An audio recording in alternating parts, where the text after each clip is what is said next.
নমস্কার, শুভ সন্ধ্যা। শাশ্বতী সিনহা টক্সে আপনাদের সবাইকে স্বাগত। আপনারা শুনছেন সমরেশ বসুর অপরিচিত। আজ দ্বাদশ অধ্যায়। এই অধ্যায়ের নাম ল্যান্সডাউন রোড। শুরু করি। সন্ধ্যার একটু পরে দীপু সুনিতার বাড়ির কাছে পৌঁছে দিল সুজিতকে। রাস্তাটা ল্যান্সডাউন রোড। সুজিতের একেবারে অচেনা নয়, শুধু বাড়িটাই সে চিনত না। সুজিত গিয়ে কলিং বেল বাজাতেই দরজা খুলে দিল একটি মেয়ে। এই মেয়েটিকে সে ওয়েস্টার্ন ক্লাবে সুনিতার সঙ্গে দেখেছিল। মেয়েটি তাকে দেখে প্রথমে নাম জিজ্ঞেস করল, বাইরের ঘরে বসিয়ে ভিতরে গেল, তারপরে আবার ফিরে এসে ডেকে নিয়ে গেল। সুজিত ঢুকে দেখল বীরেন্দ্র নারায়ণ, প্রিয়নাথ, শিবেন এরা আগেই এসেছে। সুনিতা নিজে এগিয়ে এসে সুজিতকে ডাকল, এসো, আজ আমার পাকা দেখা। সুনিতা প্রথম থেকেই হাসছিল, আবার হাসল, তার মুখ আরক্ত। সুজিত সুনিতার চোখের দিকে তাকালো। সুনিতা ভালো করে তাকালো না, বলল, এখানে বসো, এই সোফাটায়।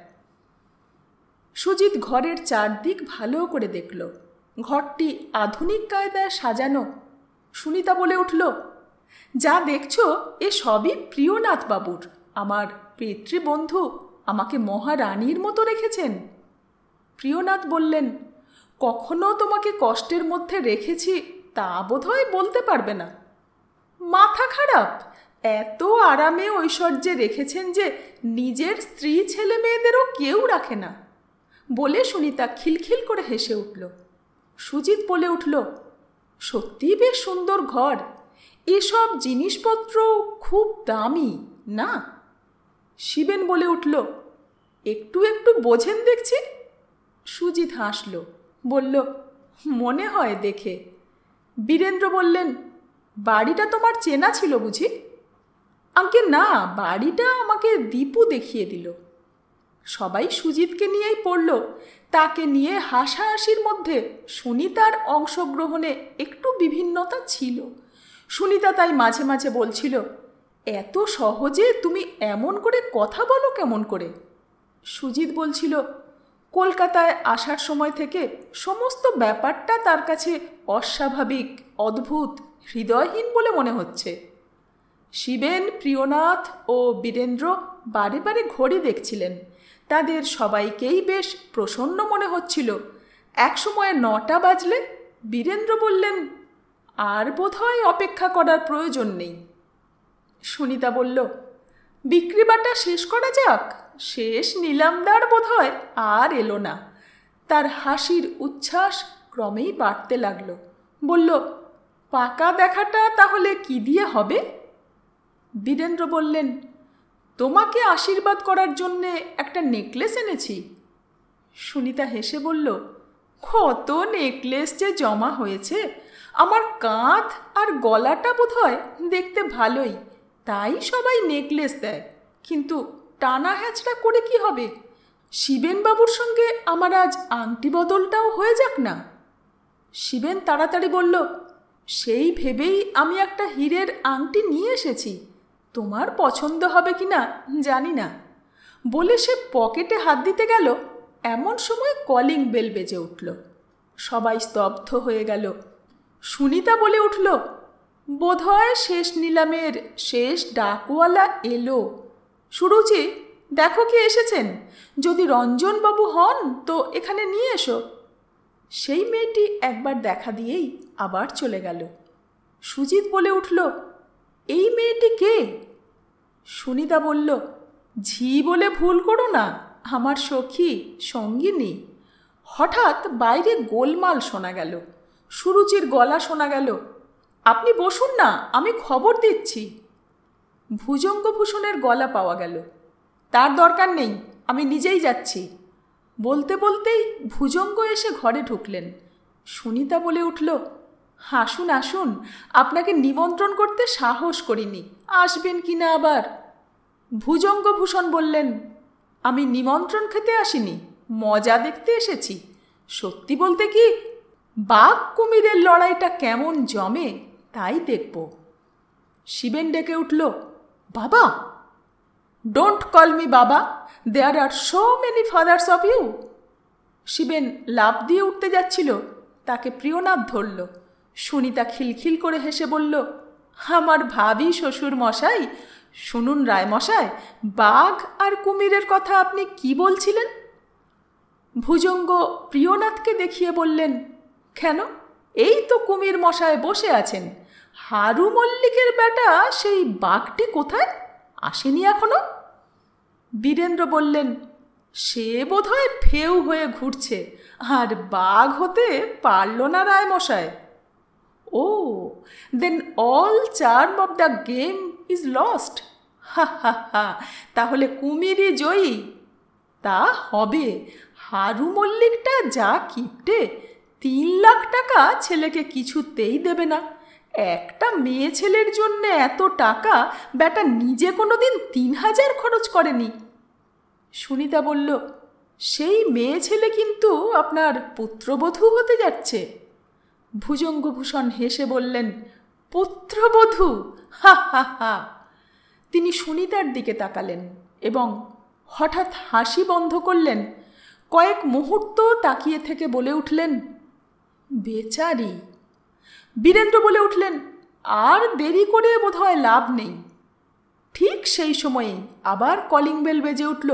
সুরুচি ছুটে গেল। একটু পরেই ঘরের দরজায় রঞ্জনকে দেখা গেল। তার হাতে একটা প্যাকেট, কাগজের প্যাকেট। তার সমস্ত মুখটা নিষ্ঠুর আর কঠিন দেখাচ্ছিল। দরজার কাছে তার মুখের ঊর্ধ্বভাগে চৌকাঠের ছায়া পড়েছিল, তাতে তাকে আরও ভয়ঙ্কর দেখাচ্ছিল। তার ঘাড়ের পাশ দিয়ে কালাচাঁদের মুখটা একবার উঁকি দিল। দুজনেই মদ্যপান করে এসেছে, সেটা পরিষ্কার বোঝা যাচ্ছিল। কালাচাঁদ সুজিতকে চোখ টিপে বলল, আমরা এসে গেছি স্যার। সকলেই স্তব্ধ। রঞ্জন কাগজের প্যাকেটটা সুনিতার দিকে বাড়িয়ে ধরল। সুনিতা এগিয়ে এসে সেটা নিল। রঞ্জন বলল, 300টা নোট আছে, সবই 1000 টাকার। সুনিতা বলে উঠল, তার মানে 3 লাখ। রঞ্জনের গলার স্বরের মধ্যে যেন চাপা গর্জনের সুর। বলল, হ্যাঁ, জাল নয়, ছেঁড়া নয়, নতুন করকরে নোট। তোমার অতিথিদের দেখিয়ে দাও। বীরেন্দ্র বলে উঠলেন, থাক থাক, দেখাবার দরকার নেই। বলে তিনি উঠে দাঁড়ালেন। প্রিয়নাথ কি করবেন বুঝতে পারলেন না। বীরেন্দ্র যেন বিক্ষোভে প্রায় কাঁপছিলেন। প্রিয়নাথ তীক্ষ্ণ চোখে তাকিয়েছিলেন সুনিতার দিকে। কেবল শিবেনের মুখটা যেন পুড়ে গিয়েছে। ভুজঙ্গভূষণ আসার সময়েই সে দাঁড়িয়েছিল। এখন তার হাত দুটি ঝুলে পড়া শিথিল অবস্থায়, ঘাড়টা খানিকটা উঁচু হয়ে উঠেছে, দৃষ্টি তার নিচের দিকে। সুনিতা হাত তুলে টাকার প্যাকেট ঊর্ধ্বে ধরে বলল, 3 লাখ। প্রিয়নাথবাবু, আপনার 1 লাখ আর আমার দরকার নেই। এখন আর আপনার টাকা নিয়ে কি করব? আপনি বোঝা নামাতে চাইছিলেন, কিংবা অন্যদিকে আমাকে নতুন ঋণে বাঁধতে চাইছিলেন, তা জানি না। এখন আপনি মুক্ত। রঞ্জন বলল, তাহলে সুনিতা? সুনিতা বলে উঠল, আমি এখন তোমারই। তুমি এখনো দরজায় কেন? ভেতরে এসো। পাকা দেখা তো হয়ে গেল, মালা বদলটাই বাকি। বলে ও খিলখিল করে হেসে উঠল, সেই দুরন্ত মূর্ছাগ্রস্তের মতো হাসি। পিছন থেকে রঞ্জনকে ঠেলে দিল কালাচাঁদ। বলল, চল না, চল না মাইরি, ভেতরে গিয়ে একটু সোফায় পা ছড়িয়ে বসি। বলে সে ভিতরে ঢুকে সুনিতাকে হাত তুলে নমস্কার করল। বলল, নমস্কার। সুনিতা বলল, এসো এসো কালাচাঁদ। আসবো বই কি, অনেক দিন আরাম করে বসাই হয়নি। ভুজঙ্গভূষণ বলে উঠলেন, শেষ পর্যন্ত তাহলে বাঘেরই জিত। Good, very good. সুনিতা বলল, কিন্তু রায়মশাই, শিকারকে বাঘেই খাক আর কুমিরেই খাক, শিকারের তাতে মরার কষ্ট কিছু 19-20 হয় কি? ভুজঙ্গ বললেন, কিছুমাত্র না। কেউ ঠ্যাং কামড়ে ধরে আস্তে আস্তে পেটে পড়ে, কেউ এক থাবাতেই গলার নলি ছিঁড়ে দেয়। ব্যাপার সেই একই। সুনিতা খিলখিল করে হেসে উঠল। হাসতে হাসতে একটা সোফার গায়ে প্রায় এলিয়ে পড়ল। বলল, ঠিক বলেছেন, ঠিক বলেছেন রায়মশাই। রঞ্জন বলে উঠল, তাহলে এতদিনে আমারই জিত হলো। আশা করি এর ওপরে আর 4 লাখ টাকার দেবার কেউ নেই। তাহলে আমাকে আবার 5 লাখের জোগাড়ে বেরোতে হবে। বলে রঞ্জনও হাসল এবার, যার হাসি সুজিত যেন এই প্রথম দেখছে। সুজিতের চোখে মুখে একটি উত্তেজনার ঝলক দেখা গেল। সে হঠাৎ উঠে দাঁড়িয়ে বলল, সুনিতা, আমি তোমাকে 2-1 কথা বলতে চাই। সুনিতা বিদ্যুৎ স্পৃষ্টের মতো উঠে দাঁড়াল। বলল, কি কথা? সুজিত বলল, কলকাতায় আমি কখনো আসিনি, আমি এ শহরকেও চিনি না, কয়েকদিন মাত্র দেখেছি। আর তাতেই জীবনের যা কিছু ভাবনা চিন্তা সব কিছু গুলিয়ে যাচ্ছে। এই সভ্য শহরে মানুষদের যা জীবন দেখছি, এসব আমি কিছুই জানতাম না। সকলেই এখানে এত অসুখী যে পৃথিবীতে অসুখী মানুষ আর কোথাও আছে কি না আমি জানি না। আমি দেখেছি এই সব মানুষদের সুখী হবার পথ এরা নিজেরাই নষ্ট করছে। যারা নিজেদের সম্মান করে না, তারা মেয়েদের কি করে সম্মান করবে? সুনিতা, আমি তোমার অবস্থা বুঝতে পারছি, তাই আমি প্রস্তাব করছি, তোমার আপত্তি না থাকলে আমি তোমাকে বিয়ে করব। সুনিতা প্রায় চিৎকার দিয়ে উঠল, তুমি? বাকিরা সবাই ততক্ষণে হা হা করে হেসে উঠেছে। কালাচাঁদ গেয়ে উঠল, আগে জানতাম যদি প্রেমের এতই জ্বালা গো। হাসেনি কেবল সুনিতা আর ভুজঙ্গভূষণ। ভুজঙ্গভূষণ বলে উঠলেন, সেটা কিভাবে? সুজিত বলল, সেটা এইভাবেই যে সুনিতার নিজের ইচ্ছেই সব। সুতরাং ওর যদি ইচ্ছে হয় তাহলে ওকে আমি বিয়ে করতে চাই। আমি এখন সুস্থ। আমার আবার একটা হাসির রোল পড়ল। বীরেন্দ্র বললেন, তুমি যে কীরকম সুস্থ তা তো তোমার কথা থেকেই বুঝতে পারছি। সুজিত বলল, আজ্ঞে হ্যাঁ, সুস্থ না হলে আমি এই প্রস্তাব করতে পারতাম না। সুনিতা, আমি বড় লোক নই, কিন্তু একটা কাজ আমি পাবো কোথাও। আমি তোমাকে সম্মান করি, আমি তোমাকে ভালোবাসি। কালাচাঁদ হাততালি দিয়ে বলে উঠল, মাল ঠাস বুনুনি, ব্র্যাভো মাস্টার, শুধু ভালোবাসা নয় আবার সম্মান। হ্যাঁ কালাচাঁদ, ভালোবাসার সঙ্গে শ্রদ্ধার একটা সম্পর্ক আছে, আর তার কথাই বলছি। সুনিতা যে দুঃখী আর অসহায় এটা আমি প্রথম দিনই বুঝেছিলাম। ওর দরকার শান্তি আর ভালোবাসার, যা ওর চারপাশে নেই। আমি তাই তোমাকে দেব সুনিতা। তুমি এদের এই পাশ ছিঁড়ে বেরিয়ে এসো। চলো আমরা সাধারণ মানুষের মতো সংসার তৈরি করি গিয়ে। ভুজঙ্গভূষণ বলে উঠলেন, আমি বলতে বাধ্য, এর চেয়ে ভালো আর কিছু হতে পারে না। এর থেকে অনেস্ট অ্যান্ড গ্রেট আর কিছুই নেই। ওহে মেয়ে, আমি তোমাকে বলছি, এটাই সব থেকে ন্যায়সঙ্গত, সুন্দর। তুমি ওর প্রস্তাব মেনে নাও। সকলেই সুনিতার দিকে তাকালো। সুনিতা তাকিয়েছিল সুজিতের দিকে। তাকিয়ে থাকতে থাকতে সহসা সুনিতা প্রবল বেগে মাথা নেড়ে বলে উঠল, না না, তা হতে পারে না সুজিত। এ তোমার সেই গল্পের মতোই সুন্দর, কিন্তু অবাস্তব। আমার জীবনে আর তা সম্ভব নয়। সুজিত বলল, কেন সুনিতা? সুনিতা বলল, তুমি জানো আমার পরিচয়, প্রিয়নাথ বাবুর সঙ্গে আমার দুর্নামের কথা? জানি, কিন্তু তার সত্যি মিথ্যে নিয়ে আমার কোনো মাথা ব্যথা নেই। আমি কলকাতায় কত লোকের সঙ্গে কতভাবে বেরিয়েছি, আমার কোনো সামাজিক সম্মান নেই সুজিত।